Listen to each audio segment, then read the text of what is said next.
Hi అండి, అందరికీ నమస్కారం. నా పేరు అడ్డూరి. నా ఛానల్ పేరు వచ్చేసి అడ్డూరీస్ ఛానల్. ఇప్పుడు మనం మాట్లాడుకోబోయేది బిగ్ బాస్ సీజన్ 9 గురించి.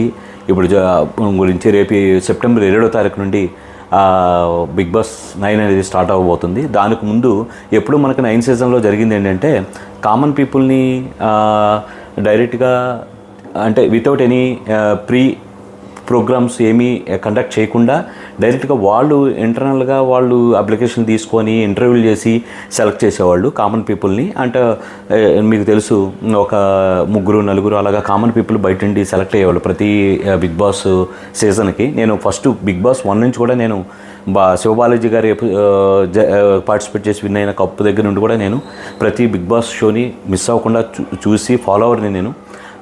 సో నాకు ప్రతిదాన్ని నేను ఏదైతే ఎస్టిమేషన్ వేసేవాడినో మ్యాక్స్ టు మ్యాక్స్ అదే ఎస్టిమేషను నాకు రిజల్ట్ ఏదైతే బిగ్ బాస్ రిజల్ట్ తీసుకునేవాళ్ళో వీకెండ్లో ఎవరైతే ఎలిమినేట్ అవుతారు, ఎవరికి బిగ్ బాస్ టైటిల్ వచ్చింది అనేది ఆల్మోస్ట్ 90% to 95% నా అనాలిసిస్ మ్యాచ్ అయ్యేవి. ఎవరైనా అనాలిసిస్ చెప్పేటప్పుడు కూడా నేను వాళ్ళకి నాకు కంపారిజన్ చేసుకునేవాడిని. ఓకే, ఈ 8 సీజన్స్ కూడా నేను దీని మీద సరైన అవగాహనతో ఉండేవాడిని. ఎందుకంటే కొద్దిగా రియాలిటీ షో డెఫినెట్గా బిగ్ బాస్ షో అనేది ఒక డిఫరెంట్ వరవడిని తీసుకొచ్చిన ప్రోగ్రామ్, ఒక రెవల్యూషన్ ప్రోగ్రామ్ ఇన్ తెలుగు. అంటే almost India wide highest TRP rating తీసుకెళ్ళిన ప్రోగ్రామ్ ఏదైనా ఉంది అంటే తెలుగులో ఫస్ట్ అది బిగ్ బాస్ తెలుగు ప్రోగ్రామ్. అలాంటి ప్రోగ్రామ్ ఇప్పుడు సీజన్ 9లోకి మనం అడుగు పెడుతున్నాము సెప్టెంబర్ 7వ తారీఖు నుంచి.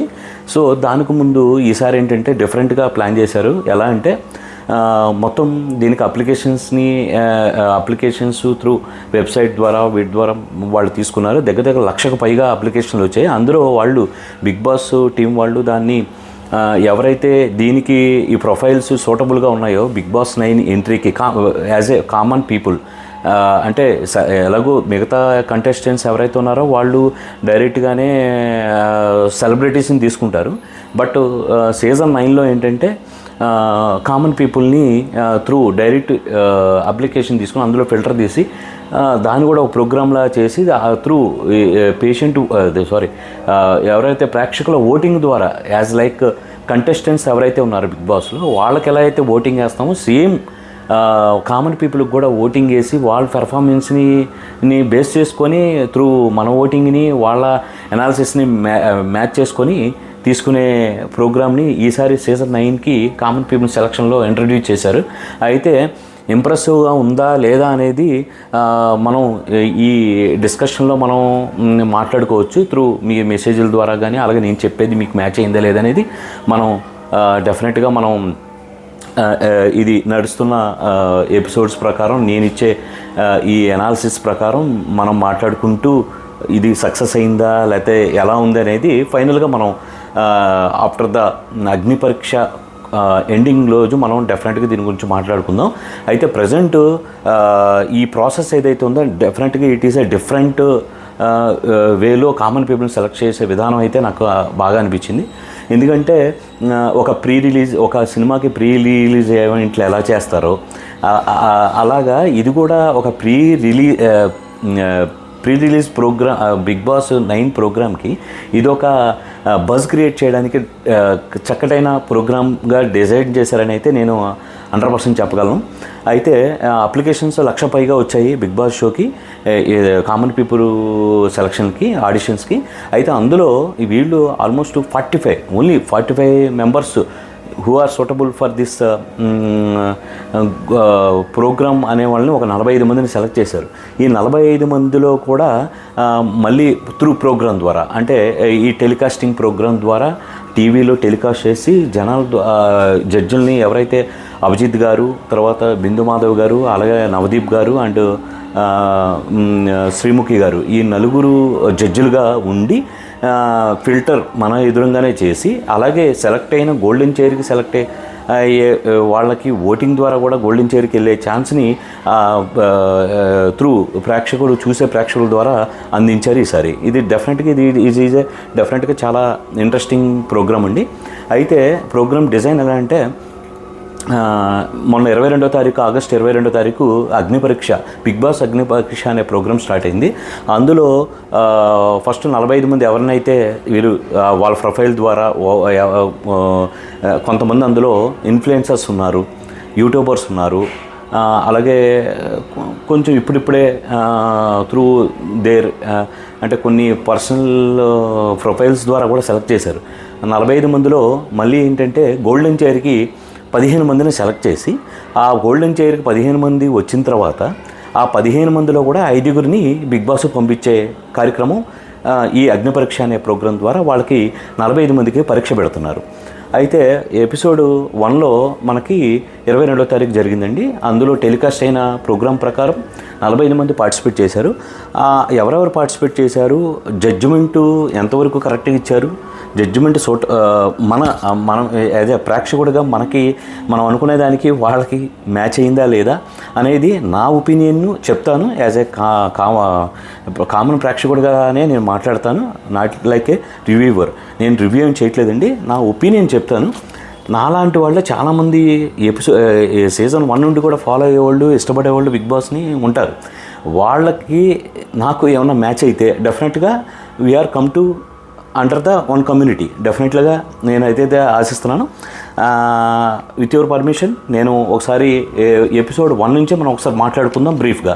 అంటే ఇప్పుడు ఈరోజు జరగబోయే, అంటే ఈరోజు 1వ తారీఖు సెప్టెంబర్, ఈ రోజు వరకు జరిగే ఎపిసోడ్ వరకు మనం మాట్లాడుకొని ఈరోజు ఎపిసోడ్ గురించి, రేపటి ఎపిసోడ్ 2వ తారీఖు ఎపిసోడ్ గురించి ఏ రోజుకి ఆ రోజు మీకు అప్డేట్ చేసే ప్రయత్నం అయితే నేను చేస్తాను.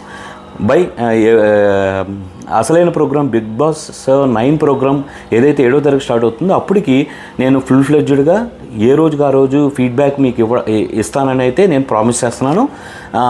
డెఫినెట్గా మిమ్మల్ని అందరినీ ఈ విషయంలో మీతో కమ్యూనికేట్ అయ్యి మిమ్మల్ని ఈ విషయంలో ఇన్ఫర్మేషన్ ఇవ్వగలనని, అనాలిసిస్ చేయగలనని అయితే నేను ఆశిస్తున్నాను. Thank you. అండ్ ఈ 22వ తారీఖు జరిగిన ఎపిసోడ్ 1లో మొత్తం 45 మంది పార్టిసిపేట్ చేశారండి. 45 మంది పార్టిసిపేట్ చేసి వాళ్ళకి సెల్ఫ్ ఇంట్రడక్షను, వాళ్ళు ఎందుకు రావాలనుకుంటున్నారు అనేది త్రూ నలుగురు జడ్జిలు, అంటే శ్రీముఖి గారు కూడా ఒక రకంగా చెప్పాలంటే యాంకర్ కమ్ జడ్జ్. అంటే ముగ్గురు, అభిజిత్ గారు, మాధవ్ గారు, అలాగే నవదీప్ గారు గ్రీన్ ఇచ్చినంత మాత్రాన వాళ్ళు డైరెక్ట్గా గోల్డెన్ చైర్కి వెళ్తారంటే లేదు.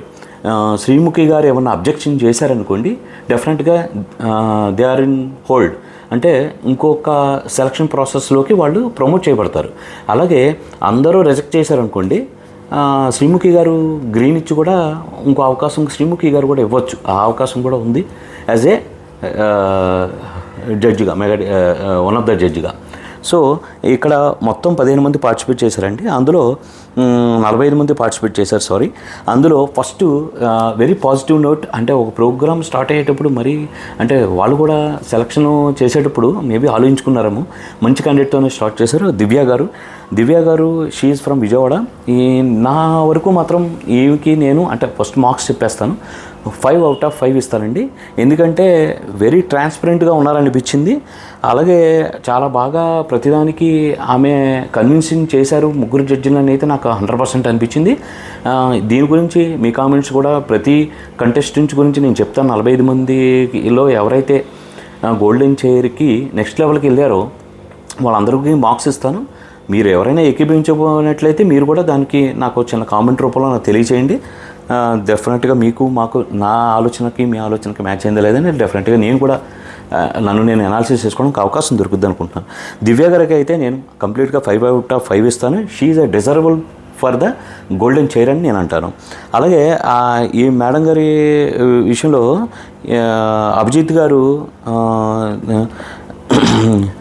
నామినేట్ అంటే ఇప్పటివరకు జరిగిన సీజన్స్ శ్రీముఖి గారు అడిగారు దివ్య గారిని, ఇప్పటివరకు జరిగిన నామినేషన్స్లో మీరు నామినేట్ చేయాల్సి వస్తే బిగ్ బాస్ సీజన్స్లో మీ టైటిల్ విన్నర్స్కి మీరు ఎవరిని నామినేట్ చేస్తారు ఎలిమినేట్ చేయడం కంటే నేను అభిజిత్కి తక్కువ ఓటింగ్ వేస్తాను, అదే ఐ మీన్ దట్ నేను ఉన్న వాళ్ళలో కల్లా అభిజిత్కి నేను నెగిటివ్ మార్క్స్ ఇచ్చి ఆయన్ని నామినేట్ చేస్తానండి అని చాలా ధైర్యంగా చెప్పింది. అప్పుడు ఆమె అభిజిత్ గారు ఫీల్ అయ్యారు, అది మనం చూసాం. డెఫినెట్గా ఇప్పుడు ఒక మనిషిని మీరు నచ్చలేదు అని, లేదంటే మీరు అంత బాగా చేయలేదని అంటే, పైగా టైటిల్ విన్నర్ అయినా, టైటిల్ విన్నర్ని పట్టుకొని మీరు చేయలేదు అని అంటే డెఫినెట్గా ఎవరైనా ఫీల్ అవుతారు? ఫీల్ అవ్వకుండా ఉంటారా చెప్పండి? ఫీల్ అయినా సరే అభిజిత్ గారు అక్కడైతే మాత్రం చాలా బ్యాలెన్స్డ్గా, కంపోజ్డ్గా ఉన్నారు. డెఫినెట్గా ఈ బిగ్ బాస్ విన్నర్ ఉన్న క్వాలిటీస్ని మళ్ళీ అగైన్ ఆయన చూపించారని అయితే నేను ఫీల్ అవుతున్నాను. దివ్య గారు ఆయన్ని నామినేట్ చేశారు. నామినేట్ చేసిన తర్వాత కూడా ఆయన స్టేజ్ మీదకి వచ్చిన తర్వాత కూడా ఆయన్ని ఫీల్ అయ్యారన్న విషయం ఆమెకు తెలిసినా అభిజిత్ గారిని కన్విన్స్ చేయడంలో మాత్రం సక్సెస్ అయ్యింది. So she's 100% deserve for the golden chair అని అనుకున్నాను. అలాగే ఆమె ప్రమోట్ అయింది కూడా. First contestant who is selected for the golden chair from the common people, she is Divya, another then Divya. Okay, ఇది ఒకటి ఫస్ట్ కంటెస్టెంట్ అదండి. నెక్స్ట్ వచ్చేసి హరీష్ గారు, ఈజ్ ఆల్సో ఫ్రమ్ విజయవాడ. ఈయనకి నేను 3/5 ఇస్తాను. ఎందుకంటే ఈయన యాటిట్యూడ్ ఎక్కువగా ఉంది అనిపించిందండి. అంటే ఆయన ఒకటి ఫిక్స్ అయ్యి వచ్చారనిపించింది. అంటే యాటిట్యూడ్, నేను తప్పు చేయనంత వరకు నేను ధైర్యంగా ఉండొచ్చు, నేను ఏదైనా మాట్లాడచ్చు, ఎలాగైనా నేను వీళ్ళ దగ్గర తలొగ్గక్కర్లేదు అనే విధంగా కావాలని ఆయన ఉన్నట్టు అనిపించింది తప్ప న్యాచురల్గా ఉన్నట్టు అనిపించలేదు. కానీ ఆయనకి ఎలిమినేట్ చేసే క్యాండిడేట్ అయితే కాదు. ఆయనకి ఉన్న టాలెంట్గా ఆయన డెఫినెట్గా ఇంకొక రౌండ్ అవకాశం ఇవ్వచ్చని నేనైతే ఫీల్ అయ్యాను. సేమ్ అదే జడ్జిలు కూడా ఫీల్ అయ్యారు. కాబట్టి ఆయన్ని నవదీప్ గారి జడ్జిమెంటు నేను అనుకున్న జడ్జిమెంట్కి ఈక్వల్గా ఉందనిపించింది. సో ఆయన హోల్డ్లో పెట్టారు. ఆయన్ని హోల్డ్లో పెట్టి నెక్స్ట్ రౌండ్కి హోల్డ్లో పెట్టి ఉంచారు. అందులో సక్సెస్ అయినట్లయితే గోల్డెన్ చైర్కి పంపించే ఉద్దేశంతో ఆయన్ని హోల్డ్లో పెట్టారు. అయితే మొత్తం ఈయనకి నా పాయింట్స్ అయితే 3/5 ఇస్తానండి. కాబట్టి ఆయన హోల్డ్లో ఉన్నాడని అయితే నేను ఫీల్ అవుతాను. అలాగే కేతమ్మ గారు నల్గొండ, అంటే ఈమె పెద్దావిడ. నేను ఆమె స్టోరీని విని బాధపడ్డాను. నిజంగా గ్రేటు లేడీ, ఆమె సీనియరు.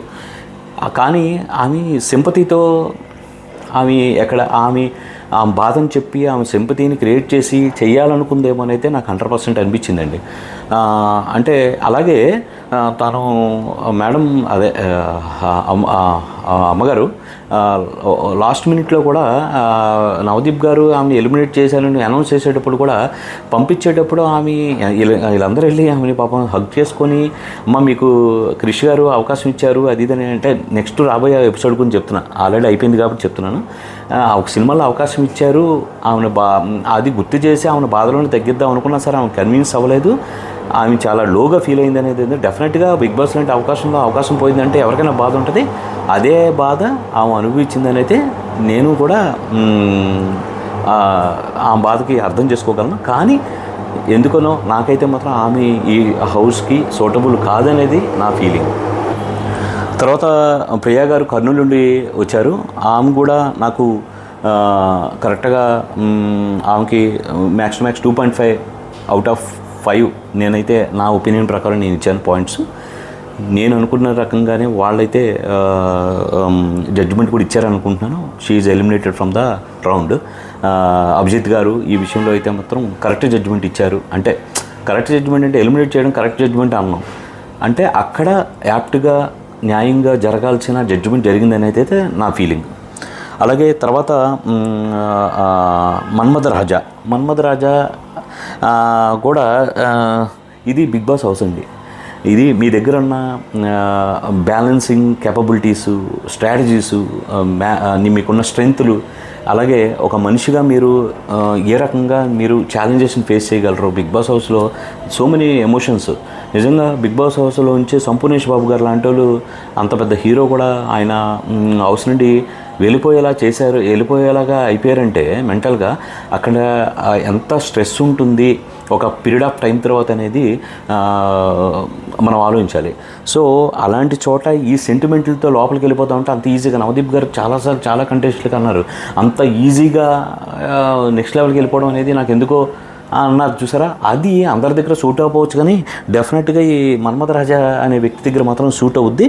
సో సింపతితో వర్కౌట్ అయ్యే ప్రోగ్రామ్ కాదండి, దయచేసి అర్థం చేసుకోవాలి. ఇది ఈయనకి ఇచ్చే మార్కులు నేను 0/5. అలాగే బక్కర్ గారు ఈయన రైల్వే కోడ్ నుండి వచ్చారు. ఈయనకి నేను ఇచ్చే మార్కులు 4/5. నిజంగా జెన్యూన్గా అనిపించారు, అలాగే వెరీ న్యాచురల్ బిహేవియర్ అనిపించింది. నేనైతే ఈయనకి 4/5 ఇస్తాను. అఫ్కోర్స్ ఈయన డైరెక్ట్గా గోల్డెన్ చైర్కి వెళ్ళలేదు, కానీ ఈయన హోల్డ్లో ఉంచారు, నెక్స్ట్ లెవెల్లో హోల్డ్లో ఉంచారు. ఎందుకంటే అన్ని గ్రీన్లు ఆయనకి రాలేదు కాబట్టి ఆయన హోల్డ్లో ఉంచారు. బట్ ఛాన్స్ ఇచ్చారు, నాకు కూడా అది కరెక్ట్ అనిపించింది. ఆయన తీసేసే వ్యక్తి ఏం కాదు, అలాంటి డైరెక్ట్గా పంపించే అంత ఆయన ఏమీ చూపించలేకపోయాడు. But he is innocent and జెన్యున్గా ట్రాన్స్పరెంట్గా అనిపించారు. ఆయన న్యాచురల్గా అనిపించారు బిహేవియర్. ఏది కూడా తెచ్చుకొని నటించినట్టయితే నాకు అనిపించలేదు. బట్ నెక్స్ట్ రౌండ్లో ఆయన ఏంటి అనేది మనకు తెలుస్తుంది. నెక్స్ట్ ప్రసన్న గారు హైదరాబాద్ నుండి నిజంగా చాలా గొప్పగా అనిపించిందండి. ఆయనకి యాక్సిడెంట్లో ఆయన రైట్ లెగ్ తీసినా సరే ఆయన ఎక్కడ తలొగ్గకుండా ఆయన అంటే ఒక మోటివేటెడ్గా, అలాగే ఆయన నిజంగా ఎంత అన్ని కార్యక్రమాల్లో ఆయన పార్టిసిపేట్ చేయడం కానీ, ఆయన పర్సనల్ లైఫ్ కానీ ప్రొఫెషనల్ లైఫ్ కానీ ఆయన లీడ్ చేసే విధానం, ఆయన ఎక్స్ప్లెయిన్ చేసే విధానం మాత్రం సో 100% కన్విన్సింగ్గా అనిపించింది. ఎక్కడ నటించి చెప్పింది కవర్ చేసింది అనిపించలేదు. ప్రీవియస్ ఇంటర్వ్యూస్ కూడా నేను చూసాను ఆయనది. Well deserved for the golden chair అండి. అఫ్కోర్స్ నేను ఏదైతే ఫీల్ అయ్యానో అదే ఫీలింగు జడ్జిలు కూడా ఫీల్ అయ్యారు కాబట్టి ఆయన్ని నెక్స్ట్ లెవెల్కి ఆయన్ని ప్రమోట్ చేశారు. Is also selected for the golden chair directly. ఇక్కడికి ఎపిసోడ్ 1 ఇక్కడికి అయ్యిందండి. ఇప్పుడు నేను చెప్పబోయేది ఎపిసోడ్ 2 కూడా నేను ఇప్పుడే చెప్పబోతున్నాను. ఎపిసోడ్ 2లో వచ్చేసరికి పవన్ తణుకు నుండి వచ్చారు. ఈయనకి నేను 4/5 ఇస్తానండి. 4/5 అంటే అంతా బాగుంది, అంతా ఎక్సలెంట్గా ఉంది. కానీ ఎక్కడో అంటే ఆ స్పార్క్ ఎక్కడో ఒక 10 to 15% తగ్గింది. సో ఇంకొక రౌండ్లో ఆయన కనుక పోటీ పడి వేరే వాళ్ళతో ఆయన నెగ్గుకొని వస్తే 100% ఆయన పరిపూర్ణంగా ఈ బిగ్ బాస్ హౌస్కి వెళ్ళడానికి అర్హుడు అవుతాడనేది అయితే నేను ఫీలింగ్ అవుతున్నాను. అది కూడా ఈ 15 మందిలోకి రావడానికి అర్హుడు అవుతాడు. మళ్ళీ ఆ 15 మందిలో 5 రావడానికి ఏదైతే ఫైట్ జరుగుతుందో అందులో కూడా ఆయన నిరూపించుకోవాల్సిన అవసరం ఉంటుంది. అంటే ఇంకో 2 రౌండ్లు దాటాల్సి ఉంటుంది బిగ్ బాస్లో హౌస్లో వెళ్ళడానికి. కాబట్టి బక్కర్ గారు డెఫినెట్గా పవన్ గారు డెఫినెట్గా దీన్ని ఓవర్కమ్ చేస్తారని అయితే నాకు 100% అనిపిస్తుంది. నేను ఇచ్చిన మార్క్స్ 4/5 ఇచ్చానండి ఆయనకి. అలాగే తర్వాత వచ్చిన శ్రీజ గారు చాలా యాక్టివ్ పర్సన్, చాలా హైపర్ యాక్టివ్ పర్సన్ అనాలి, యాక్టివ్ పర్సన్ కాదు. ఈమెకి నేను ఇచ్చిన మార్కులు 3/5.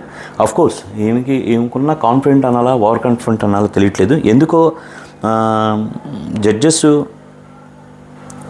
కరెక్ట్ డెసిషన్ తీసుకున్నారు మేడం శ్రీజ గారి విషయంలో అని అనిపించింది.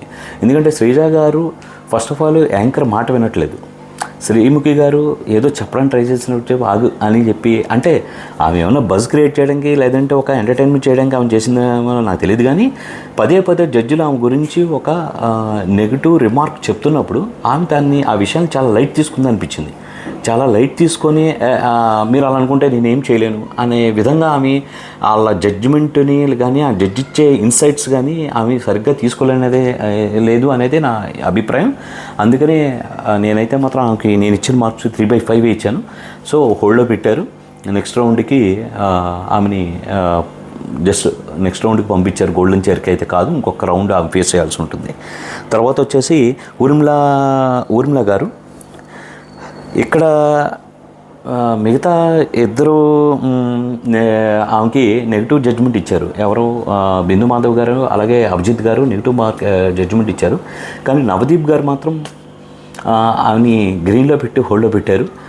నాకెందుకో ఆయన జడ్జిమెంట్ చాలా బ్రిలియంట్గా అనిపించింది.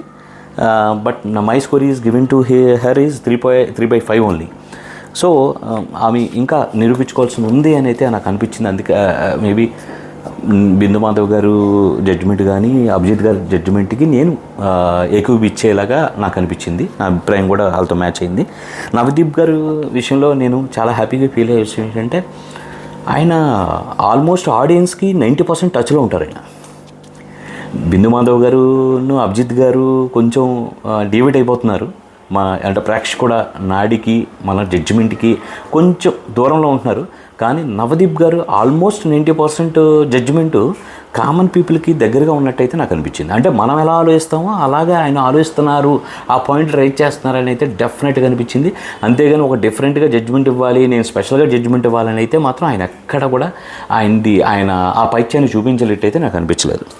అలాగే నెక్స్ట్ ఇదే ప్రాసెస్లో సెలెక్ట్ అంటే వచ్చి 45 మందిలో వచ్చి అసలు ఏమాత్రం ఇంప్రెస్ చేయకుండా వెళ్ళిపోయిన వాళ్ళని చాలా సింపుల్గా చూపించేశారండి. మరీ దాన్ని ఎపిసోడ్లో టెలికాస్ట్ చేయలేదు, వాళ్ళ గురించి చెప్పేసి అయిపోయారు. అంటే నేను ఇచ్చేదైతే 0 out of 5 ఇస్తాను. వాళ్ళు ఎవరంటే శాస్త్రి గారు, అలాగే నరసయ్య తాతగారు. నాకెందుకో వాళ్ళు not deserve for the Bigg Boss అనేది నా ఫీలింగ్ అండి. తర్వాత నాగా గారు విజయవాడ నుంచి వచ్చారు. నాగా గారు కూడా ఓకే ఇంప్రెసివ్, 3/5 అయితే నేను ఇస్తాను. అంటే మరీ ఎక్కువగా మాట్లాడేంత అక్కడ ఆయన ఇంప్రెస్ చేసినట్టు అనిపించలేదు. బట్ సంథింగ్ ఆయన్ని వద్దు అనుకునేంత తక్కువ వ్యక్తి అయితే కాదు. అలా అని డైరెక్ట్గా గోల్డెన్ చైర్కి ఇచ్చేంత ఆయన ఏమి స్టఫ్ కూడా చూపించలేదు. కాబట్టి నేను ఇచ్చే మార్క్స్ ఆయనకైతే 3/5 ఇచ్చాను. అలాగే వీళ్ళు కూడా హోల్డ్లో పెట్టారు, జడ్జిలు కూడా ఆయన హోల్డ్లో పెట్టారు. నెక్స్ట్ రౌండ్లో ప్రూవ్ చేసుకోమని ఇచ్చారు అవకాశం. నవదీప్ గారు ఇచ్చారు ఆ విషయం. అలాగే తర్వాత నేను అనుకోవడం ఒక బాంబ్ డెఫినెట్గా బిగ్ బాస్ షో కనుక తినెళ్తే, ఇప్పుడు చెప్పబోయే పేరు ఆమె వెళ్తే మాత్రం 100% చెప్తున్నానండి, ఈమె బిగ్ బాస్ ఒక 2 నెలలు ఉంటుంది అనుకుంటున్నానండి. ఒక 60 రోజులు అయితే ఖచ్చితంగా ఉంటుంది అనుకుంటున్నాను. అంటే నాకు ఆమెలో ఆ ఇన్నోసెంట్, నిజంగా చాలా బాగా అనిపించారు. ఆమె Shreya very small age girl. నిజంగా ఆమెకు నాలెడ్జ్ ఇన్ దట్ ఆ స్మైలింగ్ ఫేసు, ఆ నమ్మకం, హోప్, ఫ్యూచర్ మీద నమ్మకం, ఆమె మీద ఆమెకున్న కాన్ఫిడెంట్, ఇన్స్టెంట్గా ఆమె తెచ్చుకున్న ఆమెకు మోటివేట్ చేసుకుని ఆమె ఇన్స్టెంట్గా క్రియేట్ చేసుకున్న అక్కడున్న వాడుకునే విధానం నాకు బాగా నచ్చింది. ఆమెకి నేను ఇచ్చే marks 5 out of 5. Course judges also given the chance to go to golden chair, already selected for the golden chair among 15 members. And also తర్వాత జుట్టు రవి, మనం జుట్టు రవి గారి వీడియోలు ఎప్పుడు చూస్తుంటాం. బొచ్చు పైకి లేపేసి పరిగెత్తుకుంటూ వీడియోలు తీస్తూ ఉంటారు, మనం చూస్తూ ఉంటాము, నవ్వుకుంటాము. బట్ మనం అది నవ్వుకోవడం వేరు, బిగ్ బాస్ షోలోకి వచ్చినప్పుడు నువ్వు ప్రమోట్ చేసుకోవడం, మార్కెటింగ్ చేసుకోవడం అనేది చాలా గొప్ప విషయం. అంటే ఎప్పుడైనా గుర్తుపెట్టుకోండి, మనకు ఎంతైనా టాలెంట్ ఉండొచ్చు, బట్ ఒక ఇంటర్వ్యూకి మనం వెళ్ళినప్పుడు మనల్ని మనం ప్రమోట్ చేసుకోవడం, అసలు మన రియాలిటీ మనస్తత్వం ఏంటి అనేది మనం చెప్పుకోవడంలోనే గొప్ప విషయం ఉంటుంది. మనం నిజంగా మన గురించి వాస్తవానికి మన పాజిటివ్స్ అన్ని వదిలేసి, ఇప్పుడు మన దగ్గర పాజిటివ్స్ 10 ఉంటాయండి. మనం పాజిటివ్ వేసి 10 ఉంటాయి. అందులో ప్రతి మనిషికి ఒక నెగిటివ్స్ 10 ఉంటాయి కదండి, 10 ఉంటాయి కదా. నెగిటివ్స్ 2 ఉంటాయి కదా. 1-2 గురించి ఎందుకు హైలైట్ చేయాలి? ఒక పబ్లిక్ ప్లాట్ఫామ్ మీద నువ్వు నెగిటివ్గా చెప్పుకునే అవసరం ఎందుకు? నువ్వు చేసిన మిగతా 8 పనులు మంచి పనులు చెప్పచ్చు కదా. అలా ఏమైనా వద్దంటున్నారా? మిమ్మల్ని బలవంతం చేశారా? ప్రతి మనిషిలో నెగిటివ్ పర్సన్ ఉంటాడండి. ఆ చెప్పని జడ్జిలు ఎక్కడ మిమ్మల్ని ప్రెస్ చేయనప్పుడు మీరు ఎందుకు నెగిటివ్గా మిమ్మల్ని మీరు పోర్ట్రేట్ చేసుకోవాలి? అంత అవసరం ఉందని అనిపించింది జుట్టురావు గారు. అనవసరంగా ఆయన తవ్వుకున్నాడు అనిపించింది. ఎందుకంటే ఒక సెన్సిటివ్ మ్యాటర్, ఆడవాళ్ళు అనే విషయం చాలా సెన్సిటివ్ మ్యాటర్ అండి. శ్రీముఖి లాంటి వాళ్ళు, బిందు మాధవ్ గారు లాంటి వాళ్ళు, they are achievers in the industry. I mean that వాళ్ళ పరిధిలో వాళ్ళు సక్సెస్ అయ్యారు కాబట్టి ఈరోజు ఆమె జడ్జిగా వచ్చింది. ఈమె ఒక సక్సెస్ఫుల్ యాంకర్గా ఆమె అక్కడ ఉంది అంటే డెఫినెట్గా వాళ్ళు అచీవ్ చేశారండి. అలాంటి లేడీస్ అంటే సెల్ఫ్ మోటివేటెడ్ అండ్ వాళ్ళకు ఆల్రెడీ డిపెండ్ అయ్యారు. ఎవరి మీద డిపెండ్ అయ్యే వాళ్ళు కాదు ఇద్దరు కూడా. అలాంటి వ్యక్తుల ముందు లేడీస్ గురించి మాట్లాడేటప్పుడు చాలా జాగ్రత్తగా దగ్గర పెట్టుకుని మాట్లాడాలి. అంతేగాని మగవాళ్ళు ఎందుకు గొప్ప అంటే ఆ లాస్ట్కి ప్రెగ్నెన్సీ అప్పుడు ఆడవాళ్ళు పడే బాధను కూడా మగవాళ్ళ బాధ ముందు తక్కువ చేయడం అనేది చాలా తప్పు. ఆ మగవాడు ఉన్నాడంటే ఆ తల్లి ఉంది కాబట్టే. ఆ తల్లి పడి అంత నరకాయతన పడి ప్రసవేదన పడి చావు అంచుల వరకు వెళ్ళి మనల్ని కనింది కాబట్టే ఈరోజు మగాడు బాధపడినా, నవ్వినా, ఏడ్చినా, ఫ్రెండ్స్తో కూర్చొని ఎంజాయ్ చేసినా, సినిమాకి వెళ్ళినా, ఏం చేసినా ఆ రోజు ఆమె పడి మనల్ని కని అంత బాధను భరించి చావు బతుకుల వరకు వెళ్ళి వచ్చింది కాబట్టే ఈరోజు మనం నువ్వైనా ఆ స్టేజ్ మీద ఉన్నావు. కాబట్టి ఎప్పుడు కూడా ఆడవాళ్ళకి ఇచ్చే వాల్యూని ఎప్పుడు కూడా హైయర్ ప్రయారిటీలోనే ఉంచాలి. ఎప్పుడు always ladies are upper than the gents. అదైతే నా వరకు నా ఒపీనియన్ అండి. అక్కడ జుట్టు రవి తన గొయ్యి తనే తీసుకుని తను ఎలిమినేట్ అవ్వడానికి తనే కారణమయ్యాడు తప్ప ఎవరు తన మీద అయితే ఒక పాజిటివ్ ఒపీనియన్ ఉందండి అందరికీ. జస్ట్ ఇంకా అనవసరం దాని గురించి మాట్లాడుకోవడానికి. దానికి నేను ఇచ్చే మార్క్స్ అయితే 1/5 ఇస్తాను. మామూలుగా అది మాట్లాడుకుంటే జుట్టు రవికి నేను ఇచ్చే మార్క్స్ 4/5 ఇస్తాను. డెఫినెట్గా ఆయన డిజర్వ్ అయ్యి ఉండే క్యాండిడేటే, బట్ అన్ఫార్చునేట్లీ అది జరిగింది. తర్వాత శ్రీతేజ గారు రాజమండ్రి, ఈయన సింగరు. అంటే ఒక సాఫ్ట్ ఫేసు, సాఫ్ట్ నేచర్తో వచ్చి ఒక పాట పాడితే బిగ్ బాస్ షోలోకి ఎంట్రీ అయిపోద్దా అంటే డెఫినెట్గా అవ్వదు. అలాగే బిందు మాధవ్ గారు ఒక మాట అన్నారు. ఏమన్నారంటే రీజను ఫర్ రెడ్ ఇచ్చారు. ఎందుకంటే ఎక్స్పెక్టర్ అనిపించలేదు అన్నారు. 100% మేడం, మీరు చెప్పింది కరెక్టే. శ్రీతేజ గారు నైస్ పర్సన్, బట్ ఎక్కడో బిగ్ బాస్కి ఉండాల్సిన అదేదో పవర్ మిస్ అయింది అనిపించింది. కుదరదు, అది ఉంటేనే లోపలికి, లేదంటే ఆ ప్లేస్ కోసం వెయిట్ చేసే వ్యక్తులు బయట కొన్ని కోట్ల మంది వెయిట్ చేస్తున్నారు. కాబట్టి డెఫినెట్గా మీరు హోల్డ్లో పెట్టారు ఆయన్ని. ఇట్స్ ఎ గుడ్ డెసిషన్ అనిపించింది నాకు. అలాగే మధ్యలో ఆల్మోస్ట్ 8 మెంబర్స్ని జస్ట్ పేరు చెప్పి ఎందుకు ఎలిమినేట్ అయిపోయారంటే వీళ్ళు జడ్జిని ఇంప్రెస్ చేయలేకపోయారు కాబట్టి ఎలిమినేట్ అయ్యారు చాలామంది వచ్చని నేరేట్ చేశారు. వాయిస్ ఓవర్ ద్వారా వాళ్ళ గురించి చెప్పేశారు. ఆల్మోస్ట్ రిజెక్టెడ్ అయ్యారు 8 మంది మెంబర్స్ మధ్యలో. అంటే ఈ శ్రీతేజ గారికి, మనీష్ గారికి మధ్యలో ఒక 8 మెంబర్స్ని అలా వచ్చి రిజెక్ట్ అయ్యారని చెప్పి చూపించేశారు. కాబట్టి 8 మెంబర్స్ ఈ మధ్యలో రిజెక్ట్ అయ్యారు. అలాగే మనీష్ గారు హైదరాబాద్ నుండి చాలా ఇంటెలిజెంట్ అండ్ ఆయనకు ఆ స్టఫ్ ఉంది. బిగ్ బాస్లో ఉండే 100% క్వాలిటీస్ ఆయనకైతే ఉన్నాయి. ఇంటెలిజెంట్, అలాగే గేమర్ కూడా, గుడ్ గేమర్ కూడా అనిపించింది. సబ్జెక్ట్ ఉన్న వ్యక్తి, లాజిక్స్ ఉంటాయి, గేమ్ ఆడగలడు, ఆబ్వియస్లీ ఆడగలడు అనిపించింది. కాకపోతే ఒకటే ఇక్కడ అభిజిత్ గారు, మిగతా బిందు మాధవ్ గారు కానీ తర్వాత నవదీప్ గారు కానీ ఇద్దరు ఏదైతే జడ్జిమెంట్ ఇచ్చినప్పుడు వాళ్ళు చెప్పిన రీజన్స్ నాకు అనిపించాయి. నేను ఏదైతే అనుకున్నానో, నా అలాగే చాలామంది వ్యూవర్స్ ఏదైతే అనుకున్నారో అలాగే అనిపించింది. కానీ అభిజిత్ గారు చెప్పిన అంటే ఆయన రెడీ ఇచ్చారు, దానికి రీజను ఆయన ఏదో కొత్తగా జడ్జిమెంటు ఒక వాళ్ళు ఇచ్చినట్టు మనం ఎందుకు ఇవ్వాలి, డిఫరెంట్గా ఆలోచిద్దాం అన్నట్టు ఇచ్చినట్టు అనిపించింది. కానీ ఎందుకు అది వ్యాలిడ్ రీజన్ అయితే అనిపించలేదు. అభిజిత్ గారి విషయంలో మాత్రం నాకు ఏదో కొత్తగా జడ్జిమెంట్ ఇద్దాం, డిఫరెంట్గా జడ్జిమెంట్ ఇద్దామని ఆయన అన్నట్టయితే నాకు అనిపించింది. బట్ మనీష్ గారు డైరెక్ట్గా గోల్డెన్ చైర్కి ఎలిజిబుల్ అయ్యే క్వాలిటీస్ ఉన్న వ్యక్తి. I'm giving 5/5. But is promoted, is holded by the judge. Abhijit హోల్డ్లో ఉన్నారు. నెక్స్ట్ రౌండ్లో ఆయన ప్రూవ్ చేసుకోవాల్సి ఉంటుంది, సెకండ్ రౌండ్లో ఫర్ గోల్డెన్ చైర్. అలాగే కల్కి గారు నిజంగా ఆమె చాలా బాగా అనిపించారు. వాళ్ళు 3 ఆడపిల్లలు, అంటే సెంటిమెంట్గా ఆమె కాకుండా ఆమె అక్కడ స్పాంటేనియస్గా ఆమె రెస్పాండ్ అయిన తీరు కానీ, ఆమె ఇంప్రెస్ చేసిన విధానం కానీ నాకైతే మాత్రం పాజిటివ్ వైబ్స్ అనిపించాయి. అంటే ఎక్కడ కూడా నెగిటివ్ అనిపించలేదు, పాజిటివ్గా అనిపించాయి. బట్ 4/5 ఇస్తాను. మేడం గారిని కూడా హోల్డ్లో పెట్టారు, నెక్స్ట్ రౌండ్కి హోల్డ్లో పెట్టారు, రిజెక్ట్ అయితే చేయలేదు. ఓకే, 4/5. అలాగే ఇక్కడితో ఎపిసోడ్ 2 అయిపోయిందండి. ఎపిసోడ్ 2 ఇక్కడ కంప్లీట్ అయింది. మనం ఎపిసోడ్ 3 కూడా ఇక్కడ ఎక్స్ప్లెయిన్ చేసేస్తాను. తర్వాత ఎపిసోడ్ 3లో ఫస్ట్ వచ్చిన కంటెస్టెంట్ కళ్యాణ్.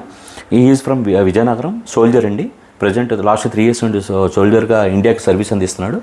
అలాగే నేను ఇచ్చే మార్క్స్ 5/5. కామెడీ టచ్ ఉంది, gamer and not least soldier. అంటే ఖచ్చితంగా ఆయనకి స్ట్రాటజీస్ తెలుసు, అన్నీ తెలుసు, గేమ్ ఆడగలడు, సత్తా ఉంది. మాట్లాడేటప్పుడు కూడా సెన్స్ ఉండి మాట్లాడతాడైతే నేను అనుకుంటున్నాను. Because he's a soldier. ఖచ్చితంగా గోల్డెన్ చైర్కి డిజర్వ్ అనిపించిన క్యాండిడేట్. ఇక్కడ కూడా అభిజిత్ గారు చాలా సిల్లీ రీజన్తో ఆయన్ని జడ్జిమెంట్లో ఎక్కడో క్వాలిటీ మిస్ అయింది. ఈ లాస్ట్ మనీష్ గారి విషయంలో అవ్వచ్చు, అలాగే కళ్యాణ్ గారి విషయంలో కూడా అభిజిత్ గారు ఎక్కడో క్వాలిటీ ఆఫ్ జడ్జిమెంట్ ఆయన ఏదో కొత్తగా ట్రై చేద్దామని చెప్పి అన్నట్టు అనిపించింది. ముందు ఆయన్నే నేను పొగిడాను, దీనికి ముందు ఎపిసోడ్ 1లో కూడా ఆయన పొగిడాను చూసుకోండి. బట్ ఎపిసోడ్ 3 అండ్ ఈ లాస్ట్లో మనీష్ గారి జడ్జిమెంట్కి వచ్చేసరికి అభిజిత్ గారు ఏదో ఆయన్ని వేరేగా కొత్తగా జడ్జిమెంట్లో ఒక స్టైల్ క్రియేట్ చేద్దాం అన్నట్టు చెప్పినట్టు అనిపించింది. అవుట్ ఆఫ్ ద బాక్స్లా అనిపించింది. జడ్జిమెంట్లో క్వాలిటీ మిస్ అయ్యారని అయితే ఖచ్చితంగా అనిపించింది. బట్ ఈ విషయంలో నేనైతే అభిజిత్ గారితో ఏకీభవించను. కానీ రిజెక్ట్ అవ్వలేదు, హోల్డ్లో పెట్టారు. నెక్స్ట్ రౌండ్లో ఆయన ప్రూవ్ చేసుకుంటాడని 100% నాకు అనిపిస్తుంది. నేను ఇచ్చే మార్క్స్ 5/5. అలాగే తర్వాత అలేఖ్య గారు వచ్చారండి హైదరాబాద్ నుండి. నేను మేడం గారికి 2.5 ఇస్తాను. ఎందుకంటే బిందు మాధవ్ గారు, నవదీప్ గారు ఆల్మోస్ట్ నేను చెప్పాను. నవదీప్ గారు ఆల్మోస్ట్ కామన్ వ్యూవర్స్కి కానీ కామన్ పీపుల్ మనం చూసే వ్యూవర్స్కి ఆల్మోస్ట్ 90-95 టచ్లో ఉంటారు. ఆయన మన డెసిషన్స్ ఆ డెసిషన్ మ్యాచ్ అయిపోతుంటాయి. బిందు మాధవ్ గారు కూడా ఆల్మోస్ట్ 60-70% టచ్లో ఉంటారు. బట్ అభిజిత్ గారు కొద్దిగా దూరంలో ఉంటారనిపిస్తుంది. ఎందుకంటే ఇప్పుడు ఈ మేడం గారికి మిగతా వాళ్ళు రెడ్ ఇచ్చారు. అది నేను ఏదైతే అనుకున్నానో రెడ్ మార్క్ ఇచ్చాను, వాళ్ళు అదే రెడ్ మార్క్ ఇచ్చారు. కానీ అన్ఫార్చునేట్ థింగ్ అభిజిత్ గారు ఎందుకు గ్రీన్ ఇచ్చారో నాకు ఇప్పటికీ అర్థం కాల. ఎందుకు ఇచ్చారు? అన్ని లాజిక్లు మాట్లాడతారు కదా, ఆమెను సెలెక్ట్ చేయడంలో ఆ లాజిక్ ఎక్కడ మీకు ఎందుకు, ఏ లాజిక్లో ఏ పారామీటర్స్లో ఆమెని మీరు గ్రీన్ ఇచ్చారో నాకైతే అర్థం కాలేదు. నాకు నిజంగా అర్థం కాలేదు అలేఖ్య గారి విషయంలో మీరు ఇచ్చిన గ్రీన్. సో నేను ఇచ్చే మార్క్స్ మేడం గారికి, అలేఖ్య గారికి 2.5 మాత్రమే ఇస్తున్నాను. But she's in the hold, ఈ ప్రమోటెడ్ టు నెక్స్ట్ లెవెల్. తర్వాత వచ్చే షాకిబ్ గారు కూడా నైస్ పర్సన్. ఆయన అంటే ఎట్లాగైనా బిగ్ బాస్లోకి వెళ్ళాలి, ఏది చేసైనా బిగ్ బాస్లోకి వెళ్ళాలి. మిగతా వాళ్ళతో పోల్చుకుంటే ఈయన చాలా డిఫరెంట్, అంటే తెలిసిపోతుంది మనకి ఆయన ఎలాగైనా వెళ్ళడానికి ఏది చేయడానికి రెడీగా ఉన్నాడు. ఆయన ఏది చేయమంటే అది చేసేస్తాడు. అంటే ఇంప్రెస్ చేస్తున్నాడని తెలిసిపోతుంది మనకి, ఇంప్రెస్ చేస్తున్నాడని తెలుస్తుంది. కానీ ఆ ఇంప్రెషన్ మనం తీసుకుంటాం. అంత బాగుంది అయింది. సో మ్యాక్సిమం ఇంప్రెస్ చేయడానికి అయితే ట్రై చేశాడు అనిపించింది. But not deserve for direct golden chair. నాకు అనిపించిన ఫీలింగ్ డైరెక్ట్గా గోల్డెన్ చైర్కి వెళ్ళే డిజర్వ్ క్యాండిడేట్ కాదు. డెఫినెట్గా హోల్డ్లో పెట్టి నెక్స్ట్ లెవెల్లో ఆయన పరీక్షించాల్సిన అవసరం అయితే డెఫినెట్గా ఉంది. అందుకే జడ్జిమెంట్ కూడా అలాగే ఇచ్చారు. అందరు ఇచ్చిన జడ్జిమెంట్ కూడా నాకు ఏకీభవించాను, నాకు కరెక్ట్ అనిపించింది. నెక్స్ట్ వచ్చేసి దాలియా మేడం కాకినాడ నుండి వచ్చారు. నేను మేడం గారికి ఇచ్చే మార్క్స్ 4/5. హోల్డ్లో పెట్టి నెక్స్ట్ రౌండ్కి పంపడం 100% కరెక్ట్ అనిపించింది. ఇంకా ఆమె ప్రూవ్ చేసుకొని ఇంకా ఆమె గురించి ఆమెను ఓపెన్ అప్ అవ్వాల్సిన అవసరం ఉంది. సో నెక్స్ట్ రౌండ్లో వాళ్ళు పెట్టే టాస్క్లకి ఆమె ఎంతవరకు రియాక్ట్ అవుద్ది, ఆమె ఎంతవరకు ఇదవుతుంది అనేది చూసి మనం ఇప్పుడు కంటెస్టెంట్ గోల్డెన్ చైర్కి వెళ్ళేది బిగ్ బాస్కి వెళ్తున్నారంటే డెఫినెట్గా చూసేది మనం కాబట్టి, డెఫినెట్గా భరించేది బిగ్ బాస్ వాళ్ళు కాబట్టి నచ్చాలి, 100% నచ్చాలి. సో నేను అనుకోవడం ఆమె కరెక్ట్ డెసిషన్ జరిగింది, ఆమెను హోల్డ్లో పెట్టారు. అలాగే తర్వాత బి వెంకటేష్ సిద్దిపేట నుండి వచ్చారు. నేనైతే మాత్రం ఈయనకి 0/5 ఇస్తాను. అఫ్కోర్స్ జడ్జిమెంట్ ఆల్సో సేమ్ నేను అనుకున్న విధంగానే వచ్చింది అనుకుంటున్నాను. నాకు అనిపించింది not suitable for the Bigg Boss అనిపించింది. తర్వాత అనుష వరంగల్ నుండి వచ్చారు. మేడంకి నేను ఇచ్చే మార్కులు 4/5. స్ట్రగుల్స్, ఆమె పడ్డ స్ట్రగుల్స్ కానీ వెరీ పెయిన్ఫుల్గా ఉన్నాయి. అలానే సింపతి కోణంలో ఆమెని మీరు ఏమైనా ఇది అని అంటే చాలామంది సింపతి క్రియేట్ చేస్తారు. మేడం అమ్మగారు ఒక వచ్చారు కదా పెద్ద ఆమె కూడా మరి ఎన్నో కష్టాలు పడింది. మరి సింపతి కాదు అక్కడ ఆమె చెప్పినది ఎక్కడో కన్విన్సింగ్ ఉంది. అలాగే ఈ ఆమె బాడీ లాంగ్వేజ్ కానీ బిగ్ బాస్కి సూటబుల్ అనిపించింది నాకు. అందుకనే 4/5 ఇచ్చాను. Struggles are very painful and she convinced the audience and జడ్జిలు ఆల్సో డిజర్వ్ అనిపించింది. కాబట్టి ఆమె డైరెక్ట్గా గోల్డెన్ చైర్కి సెలెక్ట్ చేశారు. అలాగే సాయి కృష్ణ గారికి నేను ఇచ్చే మార్క్స్ 3/5. హోల్డ్లో పెట్టడం కరెక్ట్ అనిపించింది. ఎందుకంటే ఆయన ఫస్ట్ వాళ్ళ నాన్నగారు ఏంటో ఈయనకి ఇష్టపడలేదు అని చెప్పారు. తర్వాత గర్ల్స్ గురించి చెప్పారు. ఎందుకో నాకు ఇంకెక్కడో ఒరిజినాలిటీ ఎక్కడో మిస్ అయిందా, ఒరిజినాలిటీ ఇంకా రావాలేమో అనిపించింది. అంటే సమ్టైమ్స్ ఏమైందంటే ఓవర్లాప్ అయిపోయి జడ్జిలు కూడా మిస్జడ్జ్మెంట్ చేసే అవకాశం ఉంటాయి. అంటే అతను పాజిటివ్ అవుతుంది, అది ప్రోగ్రామ్కి నెగిటివ్ అయ్యే అవకాశాలు ఉన్నాయి. రాంగ్ పర్సన్ సెలెక్ట్ చేసామన్న ఫీలింగ్లోకి వెళ్తాయి. కాబట్టి సాయి కృష్ణ గారిని హోల్డ్లో పెట్టడం అనేది కరెక్ట్. ఆయన్ని ఇంకా పరీక్షించాల్సి ఉంది. ఎందుకంటే నెక్స్ట్ వచ్చే రౌండ్లో ఆయన మీరు చూస్తారు, అది కూడా నేను ఎక్స్ప్లెయిన్ చేస్తాను. ఆయన ఒక క్రూషియల్ డెసిషన్ తీసుకోవాల్సి వచ్చినప్పుడు కావాలని ఆగిపోయాడు. అది ఎందుకు ఆగిపోయాడు ఏంటనేది నేను నెక్స్ట్ వీడియోలో నేను పెడతాను. అది కూడా యాజ్ వెల్ యాజ్ పాసిబుల్ పెడతానండి. మ్యాక్స్ ఈరోజు రేపటిలోపు కరెంట్ ఎపిసోడ్ రివ్యూ పెట్టే దట్ అనాలిసిస్ చేసే వైపుగా కంప్లీట్ చేయడానికి ట్రై చేస్తున్నాను. అలాగే తర్వాత వరుస పెట్టి ఒక దగ్గర ఒక 6-7 వరకు పార్టిసిపేట్ చేశారు. బట్ వాళ్ళని ఎవరి గురించి కూడా దాన్ని రికార్డెడ్గా మనం చూపించలేదు. జస్ట్ వాళ్ళ పేర్లు చూపించేసి వాళ్ళు ఎలిజిబుల్ అవ్వలేదు కాబట్టి, వాళ్ళు అంత దానికి స్టఫ్ ఇవ్వలేదు కాబట్టి వాళ్ళని మనకి ఎక్కువసేపు చూపించలేదు స్క్రీన్ మీద. వాళ్ళ పేర్లు రితేష్, మహమ్మద్ సమీరు, సూర్యతేజ శర్మ అండ్ వెంకటేష్, యశ్వి అండ్ షమీర్ అలీ అందరినీ కలిపి ఒకేసారి కట్టగట్టి రిజెక్ట్ చేసి పడేశారు. మనకి చూపించడం కూడా అదే చూపించారు. ఈ దగ్గర 7 వరకు వాళ్ళు డైరెక్ట్గానే స్టఫ్ లేకపోవడం వల్ల లేకపోతే ఇంప్రెస్ చేయడం జడ్జిలు అయితే రిజెక్ట్ చేశారు. తర్వాత వచ్చిన కంటెస్టెంట్ నిఖిత, కడప డాక్టర్. నేను ఇచ్చిన స్కోర్ వచ్చేసి 3/5. Abhijit given red. ఎస్, నాకు తను కరెక్ట్గానే ఇచ్చాడు అనిపించింది. అదే చెప్తున్నాను కదా, ఇప్పుడు కరెక్ట్గా ఇచ్చినప్పుడు కరెక్ట్గా ఇచ్చాడని చెప్పాలి. కరెక్ట్గా ఇవ్వలేదు, ఆయన ఎందుకో రాంగ్గా ఆలోచించాడన్నప్పుడు రాంగ్గా ఆలోచించాడని చెప్పాలి. మనం అభిజిత్ గారిని మనమేమి తప్పు పెట్టట్లేదు, ఏం చేయట్లేదు. ఆయన బిగ్ బాస్ విన్నరు, సామాన్య విషయం కాదు. పైగా ఆయన ఎపిసోడ్లో సరైన వాళ్ళు, గొడవలు చేసేవాళ్ళు ఎంతమంది ఉన్నారో వాళ్ళందరం దాటుకొని విన్నర్ అయ్యంటే మామూలు విషయం కాదు. బట్ ఆయన కూడా రాంగ్, ప్రతి ఒక్కరు మనుషులే కదండి. ఆయన రాంగ్ చేసినప్పుడు రాంగ్ చెప్పడం తప్పే ఉంది. ఇక్కడైతే మాత్రం ఆయన తీసుకున్న డెసిషన్ కరెక్ట్ అనిపించింది. డైరెక్ట్ గోల్డెన్ చైర్కి అయితే నాట్ డిజర్వ్ అనిపించింది. అభిజిత్ గారికి కూడా అదే అనిపించింది. ఇంకో ఛాన్స్ తీసుకొని అక్కడ ప్రూవ్ చేసుకుంటున్నారు. 100% కరెక్ట్ సార్ మీరు చెప్పింది. అలాగే నెక్స్ట్ వచ్చిన కుర్రాడు జనిత్ ఫ్రమ్ విజయవాడ. జనిత్ది నేను ఇచ్చే మార్క్స్ 5కి 5 ఇస్తానండి. నిజంగా 5కి 5 ఇస్తాను. చాలా బాగా అటెంప్ట్ ఇచ్చాడు, మామూలుగా ఇవ్వలేదు. కానీ ఏజ్ ఫ్యాక్టర్ విషయంలో రిజెక్ట్ చేశారు. అంటే ఇంకా వయసు ఉంది, ఇంకొకసారి ఛాన్స్ నీకు ఈసారి బిగ్ బాస్కి వస్తే డైరెక్ట్గా కప్పు కొట్టే క్యాపబిలిటీస్ ఉంది, అలాంటి ఆపర్చునిటీ తీసుకోవాలి తప్ప ఇప్పుడు ఏదో నువ్వు వచ్చేవు ట్రై చేసావు అన్నట్టు ఉండకూడదని చెప్పి ఏక నిర్ణయానికి వచ్చి అందరు జడ్జిలు 4 కలిపి తీసుకున్న డెసిషన్ ఏంటంటే ఆయన్ని ఒక వెరీ స్మూత్ వేలో ఆయన్ని కన్విన్స్ చేసి పంపించడానికి ట్రై చేశారు.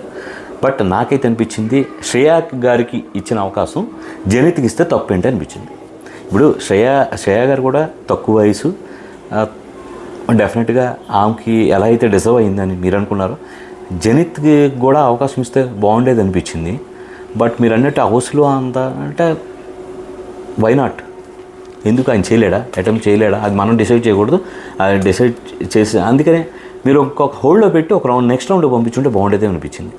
హోల్డ్లో పెట్టి నెక్స్ట్ రౌండ్ పంపించుంటే జనిత్ ఎమోషన్స్ని క్యారీ చేయగలడా లేదా, ఆన్సర్ చేయగలడా లేదా అనేది నెక్స్ట్ రౌండ్లోనూ ఆ రౌండ్లోనూ తేలిపోయేది. గోల్డెన్ చైర్కి మీరు పంపించుంటే బాగుండేది అనిపించింది. ఒకవేళ అంటే తనకి డిజర్వ్ కాదన్న విషయం తన ద్వారా మనకు తెలుసుంటే బాగుండేది, మీరు డిసైడ్ చేయడం కన్నా. ఓకే, తర్వాత శ్వేత గారు వచ్చారు లాస్ట్. మొత్తం 45 మెంబర్స్లో శ్వేత గారు లాస్ట్. మేడం గారు కూడా నేను ఇచ్చే marks 4/5. She is from London. అంటే 100% డిజర్వ్ అనిపించింది నాకు గోల్డెన్ చైర్కి. ముక్కుసూటితనం ఒకటి ఉంది, ఎవరిని లెక్క చేయని తనం ఒకటి ఉంది. అలాగే ఖచ్చితంగా ఆమె రేపొద్దున జరిగే టాస్కుల్లో గట్టి పోటీ ఇస్తుందని అయితే నేనైతే నమ్ముతున్నాను. 100% స్టఫ్ అయితే మేడం శ్వేత గారి వల్ల అయితే మాత్రం రేపు ఒకవేళ సెలెక్ట్ అయితే ఏం గోల్డెన్ చైర్కి డైరెక్ట్గా వెళ్ళిపోయింది. సీజన్ 9లో 100% మిగతా వాళ్ళకి స్టఫ్ ఇస్తుందని అయితే నేను బిలీవ్ చేస్తున్నాను. ఇది ఎపిసోడ్ 3 వరకు జరిగిన ప్రాసెస్. ఎపిసోడ్ 3తో ఏమైందంటే ప్రోగ్రాము మొత్తం గోల్డెన్ చైర్కి 15 మంది కావాలండి. 15 మందికి గాను 6 జడ్జిల ద్వారా ఆల్ గ్రీన్ కార్డ్స్ పొంది డైరెక్ట్గా గోల్డెన్ చైర్కి ప్రమోట్ అయ్యారండి. మొత్తం ఎంతమంది కావాలండి? 15 మంది కావాలి. ఇప్పుడు 6 సెలెక్ట్ అయ్యారు. ఎవరంటే పవన్, అనుష, ప్రసన్న గారు, శ్వేత గారు, దివ్య మేడం. వీళ్ళు 6 గోల్డెన్ చైర్కి సెలెక్ట్ అయ్యారు. ఇంకా కావాల్సిన ప్లేస్ 9. అక్కడ హోల్డ్లో ఉండదు 16 మంది ఉన్నారండి. హోల్డ్లో అంటే రెడ్ వచ్చో లేకపోతే ఒక గ్రీన్ వచ్చో మొత్తానికి హోల్డ్లోకి వెళ్ళిన వాళ్ళు మొత్తం కలిపి 16 మంది ఉన్నారు. ఆ 16 మందిలో అంటే కావాల్సింది 9 మంది. అంటే ఈ 16 మందిలో 9 మంది 7 మందిని ఎలిమినేట్ చేయాలి. కరెక్ట్గా చెప్పాలంటే 7 మందిని ఎలిమినేట్ చేయాలి. మిగతా 9 మందిని సెలెక్ట్ చేసి గోల్డెన్ చైర్లో కూర్చోబెట్టి మళ్ళీ గోల్డెన్ చైర్లో ఉన్న 15 మందికి మళ్ళీ టాస్కులు పెడతారు. ఆ టాస్కుల్లో 5 తీస్తారు. ఆ 5 రేపు జరిగే సెప్టెంబర్ 7వ తారీఖు జరిగే బిగ్ బాస్ 9లోకి ఎంట్రీ ఇవ్వబోతున్నారు. ఇక్కడ వరకు ఎపిసోడ్ 3 వరకు ఇదండి. ఎపిసోడ్ 3కి ఆల్మోస్ట్ ఈ సెకండ్ రౌండ్ ఫర్ ఎవరైతే హోల్డ్లో ఉన్నారో 16 మందికి అది ఎపిసోడ్ 4 నుండి స్టార్ట్ అవుతుందండి. ఎపిసోడ్ 3కి జరిగింది ఏంటంటే ఒక రౌండ్ అయిపోయింది. గోల్డెన్ చైర్ అంటే వచ్చిన 45 మందిని టెస్ట్ చేశారు. వచ్చిన 45 మందిని ఒక రౌండ్ అయిపోయిందండి. ఒక రౌండ్ మొత్తాన్ని చూస్తారు, ప్రొఫైల్ చూస్తారు, టాస్క్ ఇచ్చారు, అంతా అయిపోయింది. అందులో 6 తీశారు. మిగతా దగ్గర 16 మంది హోల్డ్లో పెట్టారు. మిగతా వాళ్ళందరినీ రిజెక్ట్ చేసి బయట పంపిస్తారు. ఓకే, ఇప్పుడు హోల్డ్లో ఉన్న 19 మందికి అగ్ని పరీక్ష సెకండ్ రౌండ్. ఈ అగ్ని పరీక్ష అయిన తర్వాత 15 మంది సెలెక్ట్ అవుతారు గోల్డ్ చైర్కి. గోల్డ్ చైర్లో ఉన్న 15 మందికి మళ్ళీ అగ్ని పరీక్ష ఉంటుంది. ఆ అగ్ని పరీక్షలో గెలిచిన 5 సెప్టెంబర్ 7వ తారీఖు బిగ్ బాస్ 9లోకి వెళ్ళిపోతున్నారు. ఓకే, ఇది ఎపిసోడ్ 3 వరకు. ఎపిసోడ్ 4ది కూడా నేను మీకు అప్డేట్ చేస్తాను as well as possible maximum. అలాగే నేను ఇది అంటే నేను ఏ స్క్రిప్ట్ రాసుకోలేదండి. ఇది జస్ట్ ఇన్ఫర్మేషన్ మాత్రం బుక్ మీద రాసుకున్నాను. ఏ స్క్రిప్ట్ ఇదే ఫస్ట్ వీడియో నాది. కాబట్టి ఏమన్నా తప్పులు మాట్లాడి ఉంటే, ఎక్కడైనా ఏదైనా కొద్దిగా ల్యాగ్ ఉంటే కొద్దిగా క్షమించండి. తప్పకుండా ఏదైనా మిస్టేక్స్ ఉంటే మీరు కామెంట్ రూపంలో తెలియజేయండి. అన్నిటికన్నా ముఖ్యం కొద్దిగా నాది షేర్ చేయండి, సబ్స్క్రైబ్ చేయండి. అలాగే కామెంట్స్ రూపంలో మీ సలహాలు సూచనలు కూడా నా కామెంట్ రూపంలో తెలియజేస్తారని అయితే నేను ఆశిస్తున్నాను.